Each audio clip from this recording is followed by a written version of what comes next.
Story time. Hello, welcome to Have a Yarn with Charlie. Yes, I'm in the car again. I'm coming back from the doctor's, and so this one's a good story. You've heard of the motto, "Pay it forward," right? Well, my son William, he learned about it firsthand. That's right. I'm wondering what this car is going to do. So, he works 2 jobs. And, because he just had a baby. And, yeah, so he just had a baby. Now, the woman that he is with, they've been dating for a little while now.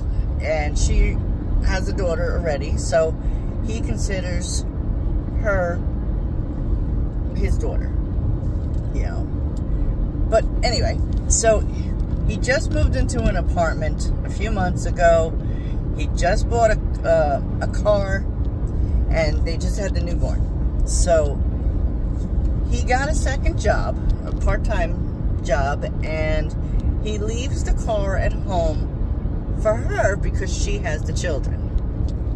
And that's just, you know, in case something happens, she can go out or do what she has to do with the kids. And he walks to work, which is maybe 2 miles. But he's so happy with the way his life has been going that he is just happy-go-lucky. You know, he's not depressed, even though he's got to walk and work 2 jobs. And he was at work on break, and some lady was parking and kind of came up to him while he was outside. She's like, passing by him as she was going in, but she's like, "Hello, how are you?" You know, what you do when you see a stranger and you're in a good mood. He's like, "Oh, I'm great. I'm living a life. I'm loving life to the fullest." And she stopped in her tracks. This is what he said. That she stopped in her tracks, turned, and looked at him and said, "You know, you don't usually hear that from anybody, especially nowadays." She goes, "Why? Why?" And he explained it a little bit, how he just had the child and the apartment and the car, and he's like, "Even though I walk to work, I'm happy." And she goes, "Wait, you walk to work?" He goes, "Yeah." She goes, "Well, you don't have a car?" And he explained that the mother of the baby has it. And she's like, "Oh." He's like, "Yeah, I'm trying to save up for just a little beater car so I can get to work. I live 2 miles up the road." And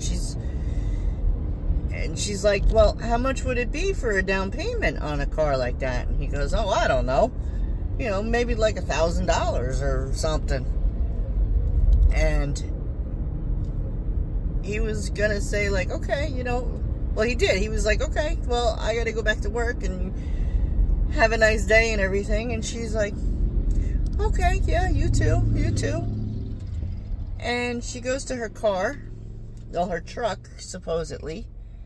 And before he could get back inside, you know, because he was finishing up his last couple of minutes of break, she came back to him, handed him a check, and said, "God compelled me to give this to you." And he was dumbfounded. He was like, "What?" Because he says he's atheist, but, you know, he believes in a higher power and this and that. And I don't want to get into the religion or the politics of it, but he was dumbfounded. He was like, thinking to himself, like, this doesn't happen, does it? Because, no, wait, what? So he was telling her, no, no, no, I can't accept this, I can't accept this. And she's like, no, I have to. God is compelling me to give you this check. And he looked at it, and it was a check for $2,000. And in the memo, it said for the car deposit.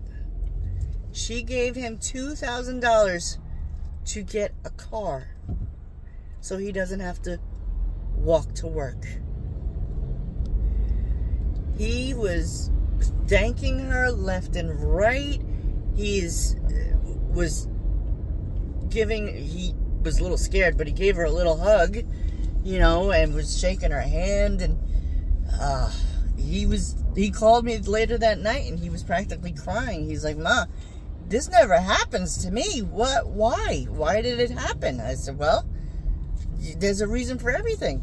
You know, now you have to pay it forward. He's like, what do you mean? I'm going to pay it to the car dealership. I said, no. Now you need to do a good deed for somebody that you feel in your gut. Like she said, God compelled her to do it. Well, when you get that pulling in your gut that you need to help, you help. Even if it's paying for the people behind you in line at the drive-thru or something, you got to pay it forward, because it's karma. It's all of that good stuff. But he is so humbled and happy and scared.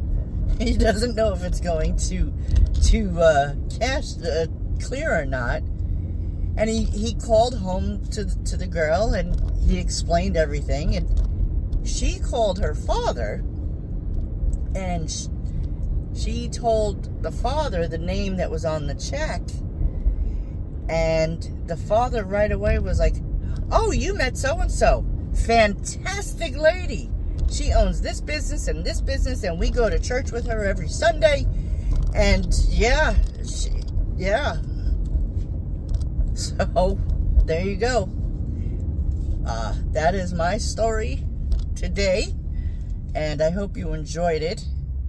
I guess the moral of it is, well, hold on. There's one moral of story. There is a school bus in the main road here with its doors open in the middle of like a mini highway. And I didn't know if the kids were going to get out in the middle of the highway, because they're on the inside lane. Okay. Weird.